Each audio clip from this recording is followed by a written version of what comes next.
The infamous Rowlatt Act, passed by the British government, was very unpopular. In protest against it, Mahatma Gandhi gave a call for satyagraha. On 13th April 1919, General Dyer opened fire on an unarmed crowd, which included women and children at Jallianwala Bagh in Amritsar. This tragedy was denounced the world over. As a symbol of protest, Rabindranath Tagore renounced his knighthood. The Mahatma gave a call to all Indians to stop cooperating with the British government. The Indian National Congress passed the Non-Cooperation Resolution in 1920. This was India's first countrywide non-violent protest against British rule.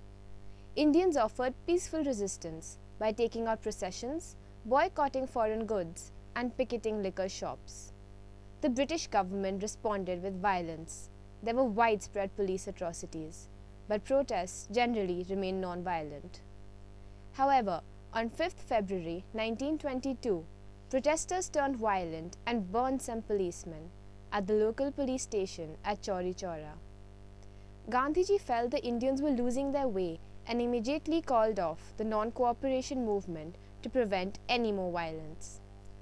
Although the non-cooperation movement marked a turning point in the history of the Indian freedom movement, it aimed at self-rule or dominion status only. However, after nearly 150 years of British rule, we were now ready for Purna Swaraj or complete self-rule, and at the Congress session of 1929, the Purna Swaraj resolution was adopted. According to this, every year on January 26th, all Indians would be encouraged to celebrate Independence Day and hoist the national flag. The civil disobedience movement was an offshoot of the Purna Swaraj resolution.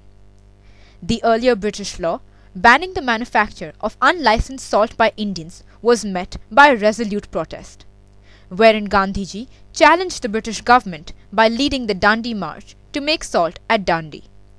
He was followed by lakhs of people for whom salt became a symbol of defiance against British rule.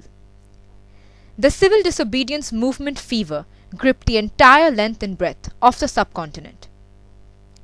In the northwest frontier province, the movement was led by Khan Abdul Gaffar Khan, popularly known as Frontier Gandhi. The British atrocities increased and the silent protesters were beaten brutally, but not one retaliated in response. People faced the batons and the bullets of the police with supreme courage. A firm resolve and unwavering belief in non-violence became the mantra of the people, whose sheer resilience baffled their tormentors. As reports and photographs of this extraordinary protest began to appear in newspapers across the world, there was a growing tide of support for India's freedom struggle.